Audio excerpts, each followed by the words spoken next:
মাহেকীয়া হৈ থকাৰ সময়ত তাই কি কি খায় মই কৈ আছো আপোনালোকক আজি। হেলমেটটো কিয় পিন্ধি আছো ঐ গৰমখনত? ভিডিঅ'ৰ থাম্বনেল আৰু টাইটেল দেখি হয়তো আপোনালোকে ভিডিঅ'টো ক্লিক কৰি চাবলৈ আহিছে, নহয় জানো? ঠিকেই কৰিছে, আজি সেই বিষয়ে কথা পাতিম বুলি ভাবিছো অলপ। আজিকালি মানুহবিলাকৰ লাইফষ্টাইলবোৰ দিনক দিনে একেবাৰে সলনি হৈ পৰিছে আৰু আমি ভিতৰিও মানে বহুত বেছি দুৰ্বল হৈ পৰিছো। আৰু মহিলাসকলৰ কথাটোতো নকলেও হ'ব, মাহেকীয়া যি সমস্যা সেই সমস্যাত তেওঁলোক বহুত বেছি দুৰ্বল হৈ পৰা দেখা যায়। ল'ৰা ছোৱালী চম্ভালাই হওক, ঘৰৰ কাম বন কৰাই হওক, এইবোৰ কৰোঁতে কৰোঁতে নিজৰ কাৰণে সময় দিবই নোৱাৰা হৈ যায়। কি খাইছে কি নাখাইছে। কিন্তু শেহতীয়াকৈ কেইদিনমান ধৰি জোনমণি পুৰা একদম মজবুত হৈ আছে, সুস্থ হৈ আছে। আৰু সুস্থ সবল মজবুত হোৱাৰ কাৰণটো হৈছে এইয়া নেচাৰ শ্বেয়াৰৰ মৰিংগা লেভ পাউডাৰ।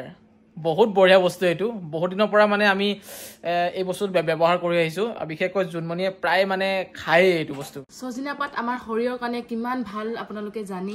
তাত কিমান ভিটামিন থাকে, কেলছিয়াম থাকে, প্ৰটিন থাকে আপোনালোকেতো ভালদৰে জানেই, নহয় জানো? আৰু সজিনা পাত সকলো সময়তে পোৱাটো ইমান সহজ কথা নহয়। সেইটো কাৰণে সজিনা পাতৰ সলনি আপোনালোকে ব্যৱহাৰ কৰিব পাৰে এই মৰিংগা পাউডাৰ। দামো বেছি নহয়, লগতে বেনিফিটো বহুত বেছি আছে। এয়া হৈছে নেচাৰ শ্বেয়াৰৰ মৰিংগা লেভ পাউডাৰ। ইয়াত আছে iron, potassium, calcium, vitamin A, vitamin C, লগতে প্ৰচুৰ পৰিমাণে প্ৰটিনো আছে, যিবোৰ আমাৰ শৰীৰৰ কাৰণে বহুতেই বেছি উপকাৰী। আৰু এই মৰিংগা পাউডাৰটো মই কেনেধৰণে খাওঁ আপোনালোকক অকণমান দেখুৱাই দিওঁ। পেকেটটো খোলাৰ লগে লগে আপোনালোকে দেখা পাইছে প্ৰথমতে এটা স্কুপ ওলাইছে, তাৰ পাছতে এইয়া পেকেটটো ওলাইছে য'ত থাকে মৰিংগা পাউডাৰখিনি।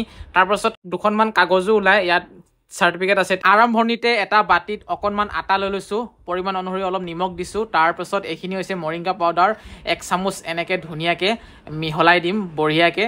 এয়া চাওক, মিক্স কৰি লৈছোঁ। এতিয়া আপোনালোকে আপোনালোকৰ ইচ্ছা অনুসৰি খাব পাৰে, ৰুটি বনাই যে খাব পাৰে সেইটো কথা নহয়, চুপ বনাই খাব পাৰি, জুচতো মিক্স কৰি খাব পাৰি, সকলো পদ্ধতিৰে খাব পাৰি। এয়া চাওক ধুনীয়াকৈ এয়া গোটা বনোৱা হৈ গ'ল। এতিয়া অলপ গোল কৰি লওঁ, বেলামাৰি এখন লৈ এনেকৈ ধুনীয়াকৈ এতিয়া বেলিব লাগিব ৰুটিখন। ধুনীয়া চাওকচোন, কালাৰটো ইমান ধুনীয়া হৈ গ'ল, সেউজীয়া সেউজীয়া। যদি আপোনালোকৰ গাটো দুৰ্বল লাগি থাকে তেতিয়াহ'লে এয়া অতি উত্তম বস্তু। যদি আপোনালোকৰ পিৰিয়ড চলি আছে তেতিয়াহ'লে এইটো একেবাৰে 1 নম্বৰ বস্তু। লগতে প্ৰেগনেণ্ট মহিলাসকলেও খুব ধুনীয়াকৈ খাবলৈ পাৰে, হৰমনৰ ভাৰসাম্য বজাই ৰাখে। এই মৰিংগা পাউডাৰত যিহেতু বহুত বেছি পৰিমাণে আইৰণ আছে, যাৰ ফলত শৰীৰত ৰক্ত বৃদ্ধিত সহায় কৰে, তেজ বহাত সহায় কৰে, আৰু বহুত ভাল ভাল গুণ আছে, উপকাৰিতা আছে সজিনা পাতৰ। মই কৈ শেষ কৰিব নোৱাৰিম আপোনালোকক। আপোনালোকে এবাৰ ইউটিউবত চাৰ্চ কৰি চাবচোন, বহুতখিনি কথা আপোনালোকে গম পাব। আজি আমি ৰুটি বনাই খালোঁ, এয়া ৰুটিখন খুব ধুনীয়াকৈ হৈ গৈছে। আপোনালোকে আপোনালোকৰ ইচ্ছা অনুসৰি বেলেগ বেলেগ চিষ্টেমতো বনাই খাব পাৰে। আজি আমি ৰুটি বনাই খালোঁ, সেইটোকে আপোনালোকক অকণমান দেখুৱালোঁ। একো কিন্তু বেলেগ গোন্ধ তেনেকৈ নাহে, দেখা পাইছেনে আপোনালোকে? খুব ধুনীয়াকৈ তাই খাই আছে। এবাৰমান খাই চাওক নেচাৰ শ্বেয়াৰৰ এই মৰিংগা পাউডাৰ। বেনিফিট বহুত আছে, মই সোৱাদৰ কাৰণে আপোনালোকক খাবলৈ কোৱা নাই, গুণাগুণ বহুত আছে, যিবোৰ গুণাগুণ মানে কৈ শেষ কৰিব নোৱাৰি ভিডিঅ'ত। বহুত বেছি গুণাগুণ আছে। আমাৰ অসমত সজিনা পাতৰ বিষয়টো আপোনালোকে জানে আৰু, নহয় জানো?